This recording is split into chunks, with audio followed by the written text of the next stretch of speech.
بعض اوقات موبائل میں بیلنس ختم ہو جاتا ہے تو ہم ایڈوانس لیتے ہیں اور اس پر تھوڑا سا چارج وہ لوگ کاٹتے ہیں، تو کیا یہ سود کے زمرے میں آتا ہے کہ نہیں آتا؟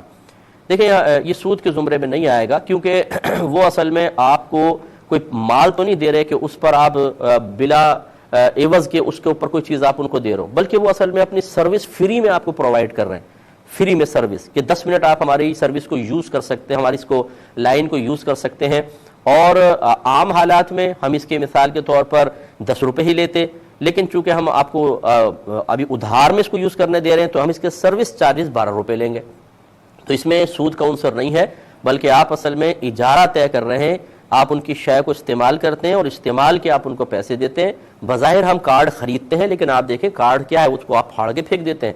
اصل تو آپ ان کی سروس لیتے ہیں اور اس سروس کے چارجز دے رہے ہیں۔ اب وہ چارجز نقد بھی دے سکتے ہیں اور ادھار بھی دے سکتے ہیں۔ جب نقد دیتے ہیں تو نقد آپ کالنگ کارڈ لے لیتے ہیں، اور ادھار جب آپ لے رہے ہیں تو اس کی آپ پیمنٹ کر رہے ہیں۔ تو یہ ہو سکتا ہے کہ کوئی یہ کہے کہ اگر آپ مجھے نقد روزانہ کے پیسے دیں گے میری مزدوری کے تو میں اتنے لوں گا، اور اگر 1 مہینے کے بعد دیں گے تو زیادہ لوں گا۔ تو یہ ہو سکتا ہے آپ نے طے کر لیا، ان کو آپ کو پہلے پتہ ہوتا ہے، تو بہرحال اس کی شرعی حیثیت ہمارے نزدیک بالکل جواز والی ہے، آپ کر سکتے ہیں۔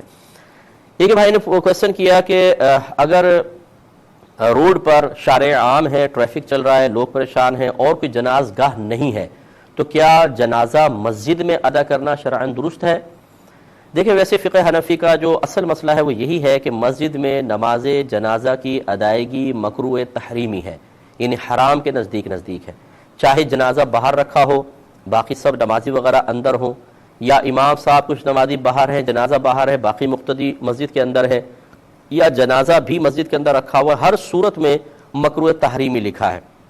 لیکن اگر باہر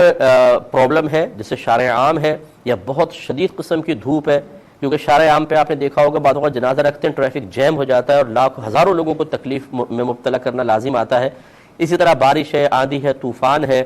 یا پھر جیسے باہر کے ملکوں میں ہے کہ آپ باہر روڈ بلاک بالکل بھی نہیں کر سکتے اور جنازہ گاہ بھی نہیں ہے، ایسی تمام صورتوں میں مسجد میں جنازہ ہو سکتا ہے۔ لیکن اگر باہر جنازہ گاہ موجود ہے، آپ دوسرے مقام پہ آرام سے کر سکتے ہیں، تو پھر مسجد میں نہ کیا جائے۔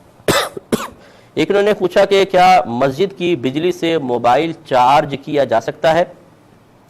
دیکھیں جو لوگ مسجد کے اندر چندہ دیتے ہیں وہ مسجد کی تعمیر اور مسجد کے انتظامات کے سلسلے میں دیتے ہیں تاکہ نظام مسجد آرام سے چلتا رہے،